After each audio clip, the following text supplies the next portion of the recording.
Everybody, I wanted to talk a little bit about this awesome album, Eat a Peach, by the Allman Brothers Band, and also the gatefold art by Flournoy Holmes, which is some of the great album cover art in the history of a very special period of album cover art. I hope you'll consider watching.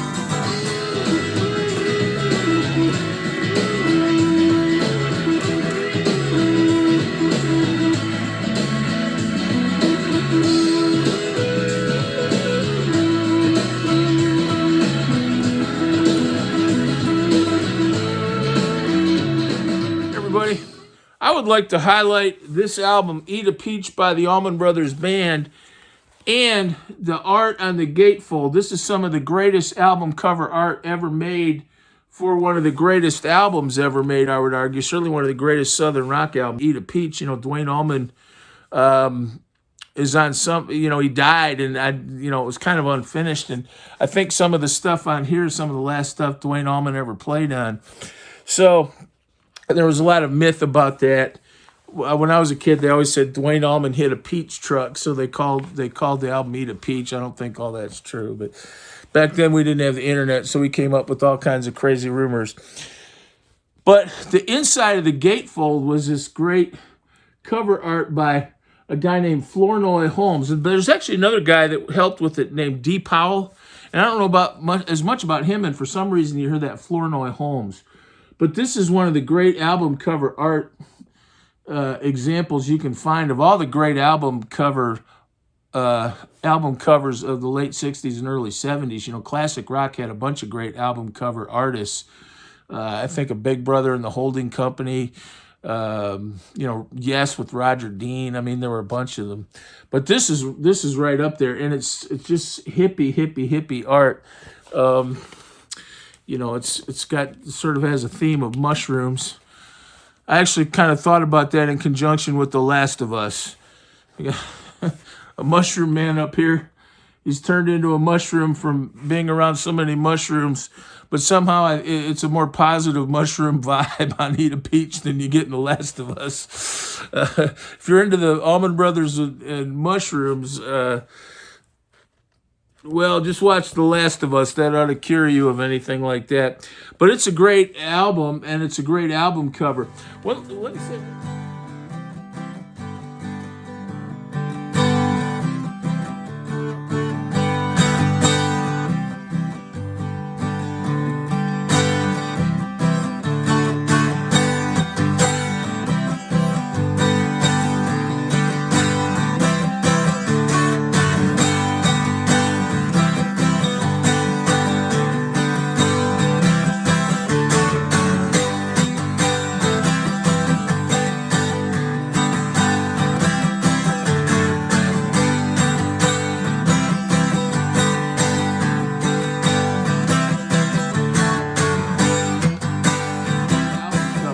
Well, let me say one little thing about that, because I actually had this album in the 70s. So I had this album in the 70s, and it was kind of one of those cool albums you just kind of stare at and look. There are all these little details in there. And I kind of lost it at sometime in the early 80s, so I hadn't had the original album. And then later in the 80s, I bought Eat a Peach again, and it's kind of interesting because I think it tells you something about what was happening to vinyl at that time. When I bought it again, the gatefold was gone. This is Eat a Peach that I bought in the late 80s, and this would be, you could still buy vinyl, but it was kind of the last days of vinyl. Vinyl was being phased out, and you'd go in a record store, and there'd be less selection, and also a lot of kind of bare bones albums like this. This is like a bare bones version of Eat a Peach. And it's got the track selection. Ain't Wasting, it's still a great album. Ain't Wasting Time No More, Les Brays in A minor, Sweet Melissa. Somebody thinking this might be a good album. And on side 2 and side 4, you get the epic, colossal Mountain Jam, which I think is from the Phil Maurice recording. So if you thought Phil Maurice was a great album, you ought to listen to Mountain Jam if you haven't heard it. It's based on the old Donovan song, First There Is a Mountain, First There Is a Mountain. And they kind of play that, and then it just goes off.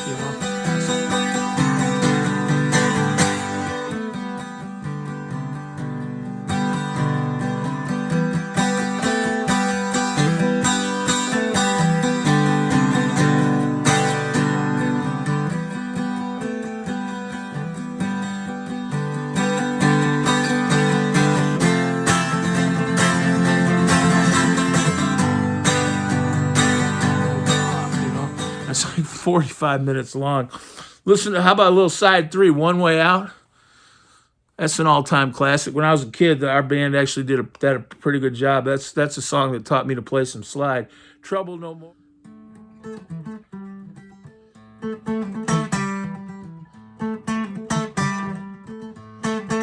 Some slide. Trouble No More. I think one of those is a Muddy Waters song. And one is an Elmore James song. Stand Back, Blue Sky, Little Martha. That's such a beautiful song with the, Little Martha's a beautiful acoustic song. I haven't really tried to mess with it too much. I actually got so I could play it a little bit, but you have to tune it in open E tuning, your acoustic guitar. And I don't like messing with the tunings on my guitar much anyway.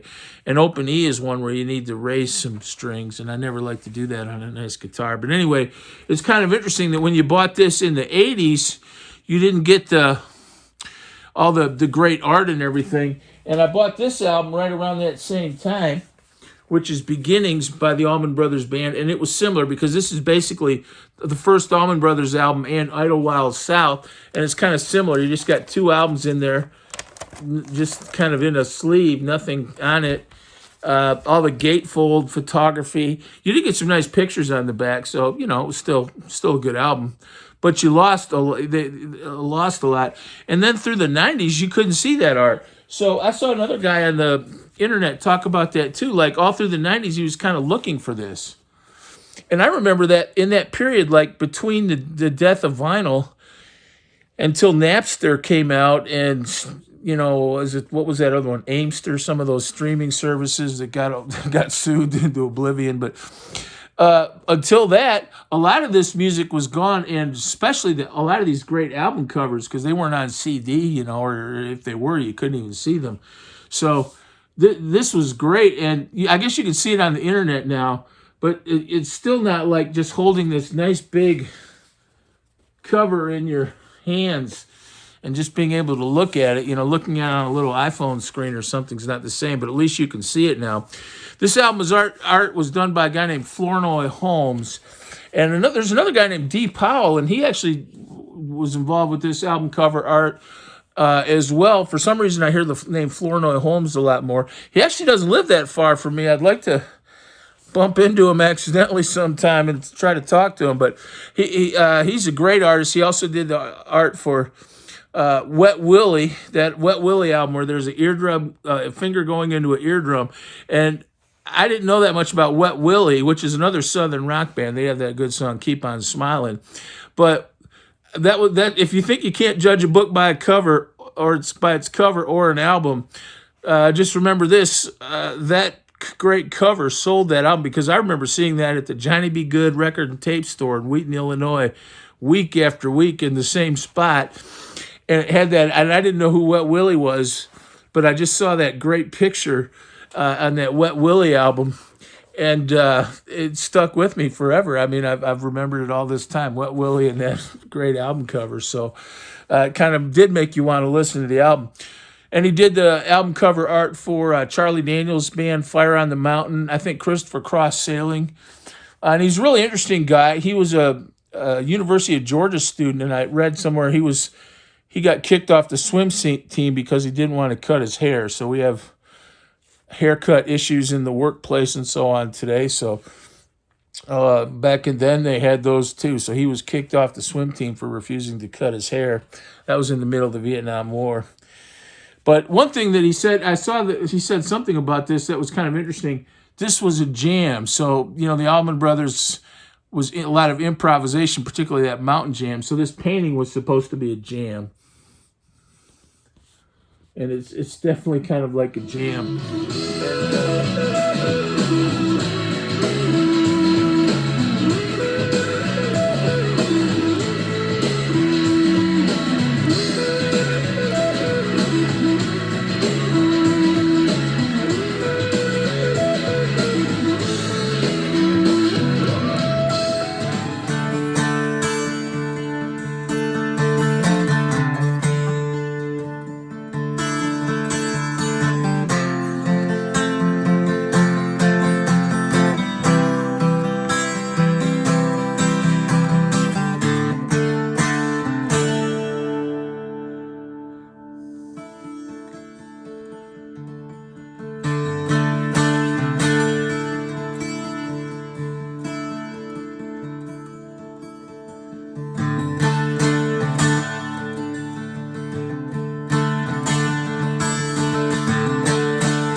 And it also has the theme of mushrooms.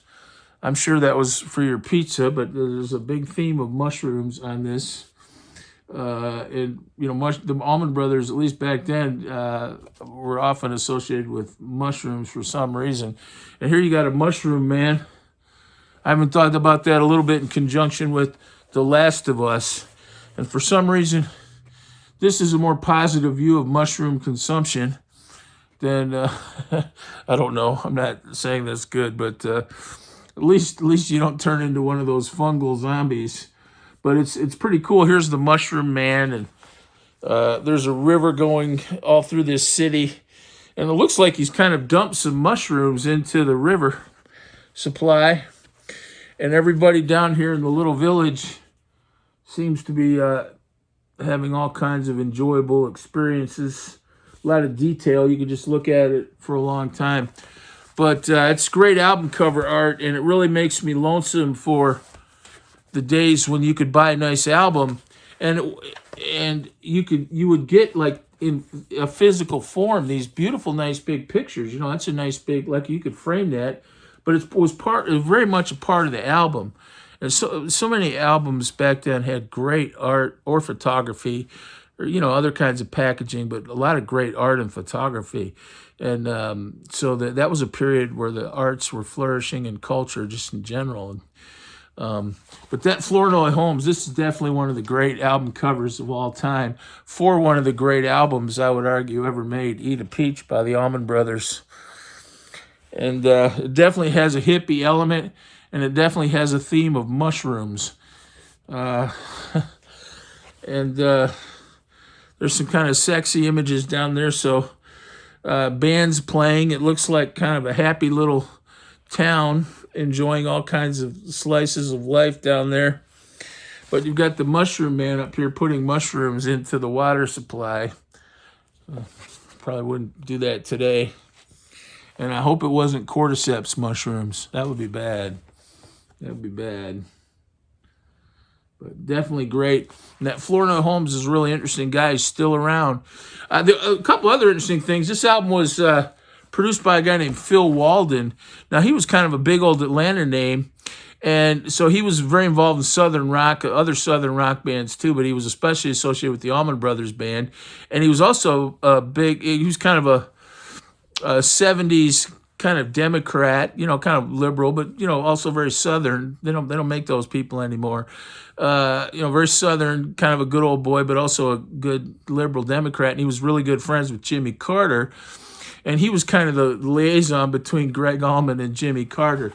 And his name's on this album, Phil Walden. So definitely one of the great albums ever made. And definitely one of the great album covers ever made. Except for, you hear Eat a Peach now, it's some MP3. Or even when I bought it in the 80s, you didn't get that album cover art. And the music in some weird way was diminished. Even if the fidelity maybe was as good or better. You didn't lose anything, certainly. You went to digital, but the overall album was diminished by the loss of that great album art, and I would argue the kind of physicality of opening that album and being able to see all the packaging. Great album, and great artist, and hats off to that Flournoy Holmes for making one of the greatest album covers, I would say, ever made. Thanks. God bless.